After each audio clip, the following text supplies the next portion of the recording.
Hello friends. ഇന്നത്തെ എപ്പിസോഡിൽ ഗോപിക പറഞ്ഞനുസരിച്ച് ഋഷി ആ മരത്തിൽ കിടന്നിരുന്ന ഒരു മഞ്ഞ ചിറകെടുത്ത് ഗോപികയുടെ കഴുത്തിൽ കെട്ടാനായി ഒരുങ്ങി. ഇത് കണ്ട ഉടനെ ഗോപിക ഋഷിയുടെ കയ്യിൽ കടന്നു പിടിച്ചു. ഋഷി അത് കണ്ടതോടെ എന്താ എന്ന ആശങ്കയിൽ ഗോപികയെ നോക്കിയതും ഗോപിക പറഞ്ഞു, അല്ല, ഞാൻ വെറുതെ ഋഷി സാറിനെ ഒന്ന് പരീക്ഷിക്കാൻ വേണ്ടി ഞാൻ വെറുതെ ചോദിച്ചതാ. ഇത് വെറും ഒരു മഞ്ഞ ചരടായതുകൊണ്ട് ഇത് കെട്ടിത്തരുന്നതിൽ കുഴപ്പമൊന്നും ഉണ്ടാവില്ലല്ലോ.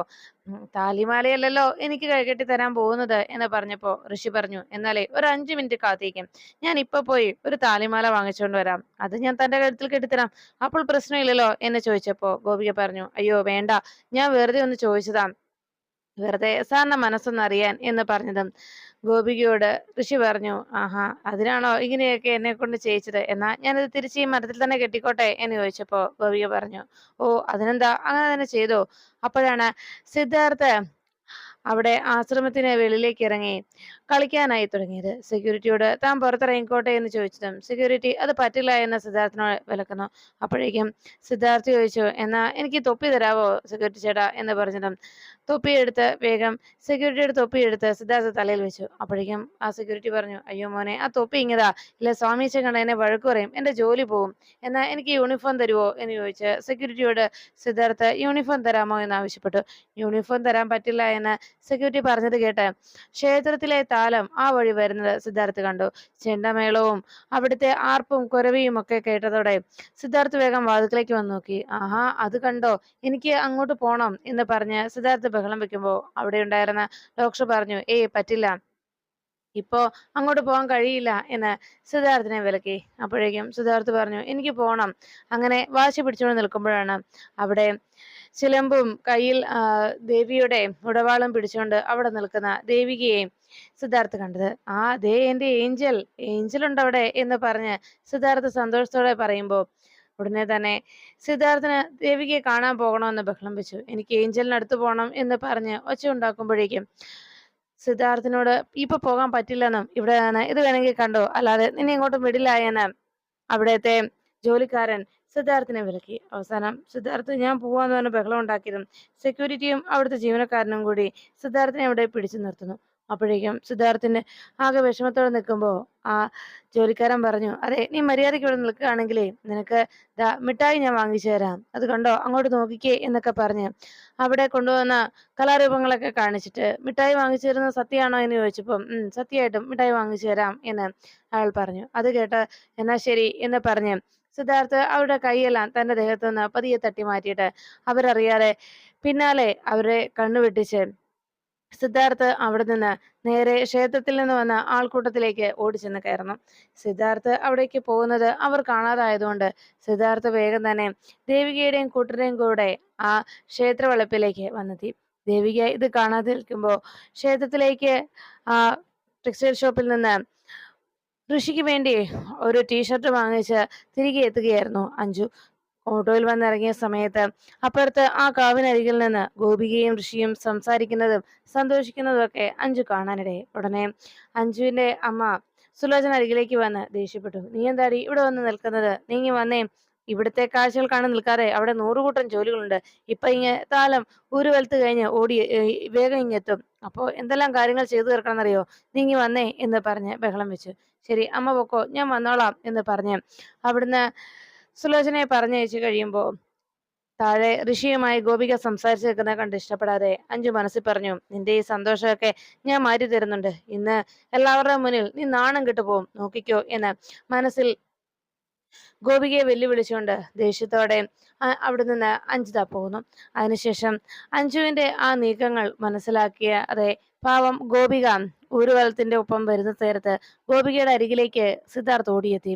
ഏഞ്ചലെ, ഏഞ്ചലെ, എനിക്ക് ഇത് തരാവോ, എനിക്ക് ഈ വാള് തരുവോ എന്ന് ചോദിച്ച് ബഹളം വയ്ക്കുമ്പോൾ ഗോപിക പറഞ്ഞു, അയ്യോ ഇത് പറ്റില്ല കുട്ടാ, ഇത് വേണം, ഇത് ദേവീരിയാ എന്ന് പറഞ്ഞ് കുട്ടനെ വിലക്കി. അപ്പോഴേക്കും കൂടെ ഉണ്ടായിരുന്ന ഗോപികയുടെ നാത്തൂനോട് ഗോപിക പറഞ്ഞു, അതെ ചേച്ചി, ഇവനെ ഈ കുട്ടനെ സ്വാമിയച്ഛന്റെ ആശ്രമത്തിലുള്ളതാ, അങ്ങോട്ടൊന്ന് എത്തിക്കാവോ, ഇനി കുട്ടനെ ഇവിടെ നിന്നാ പ്രശ്നമാവും, അവിടെ എല്ലാരും ഇവനെ കാണാതെ ടെൻഷൻ ആവുന്നുണ്ടാവും എന്ന് പറഞ്ഞപ്പോ ഉടനെ ഗോപികയോട് പറഞ്ഞു, അയ്യോ എനിക്ക് പേടിയാ മോളെ, ഇവ ഇയാളെയും കൊണ്ട് പോകാൻ.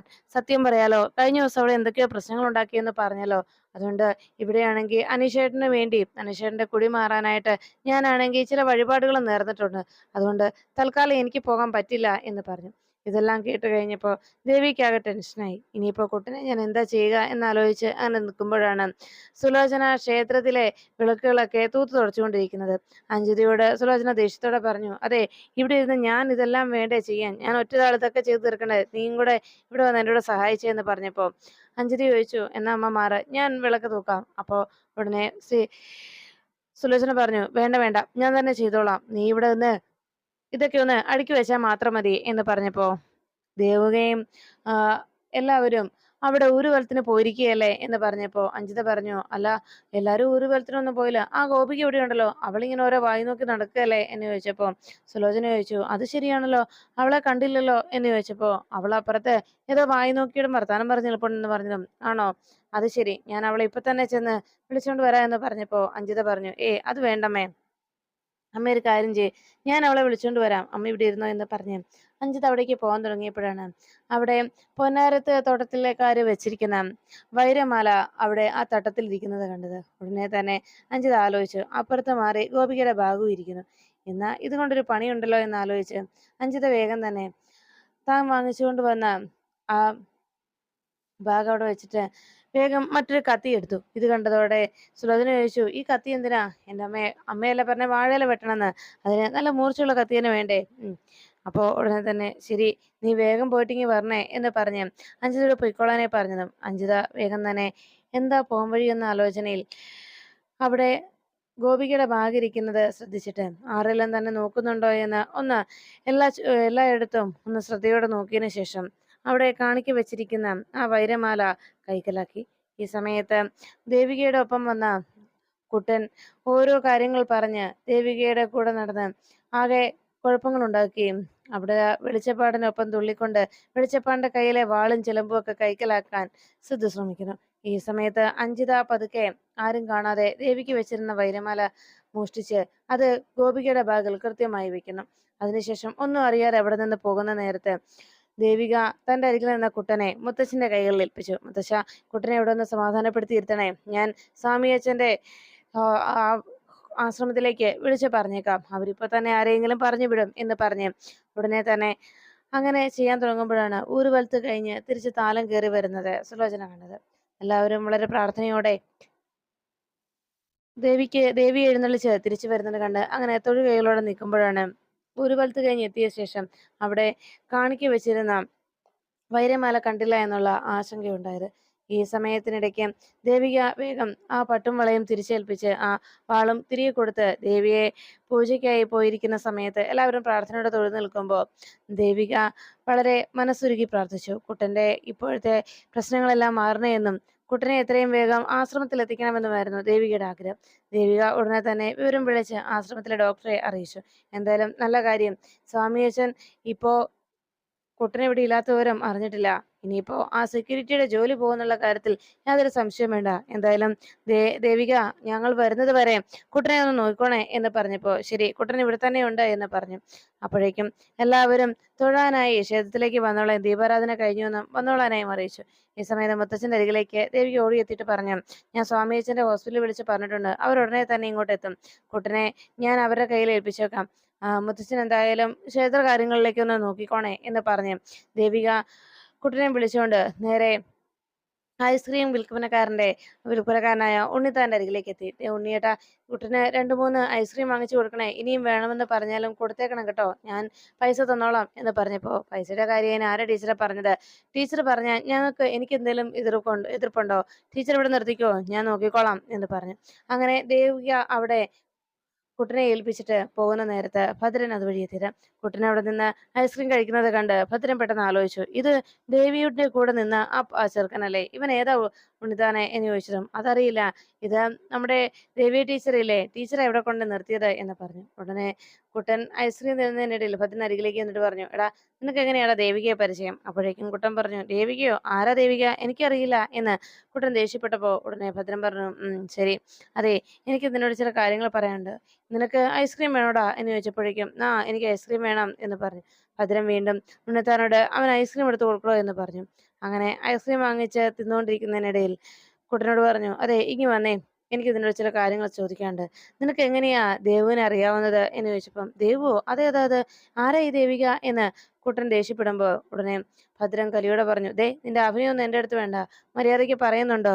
നിന്റെ അടുത്ത് ഇപ്പൊ ഉണ്ടായിരുന്ന ടീച്ചറില്ലേ, ആ ടീച്ചറിനെ ചോദിച്ചത്.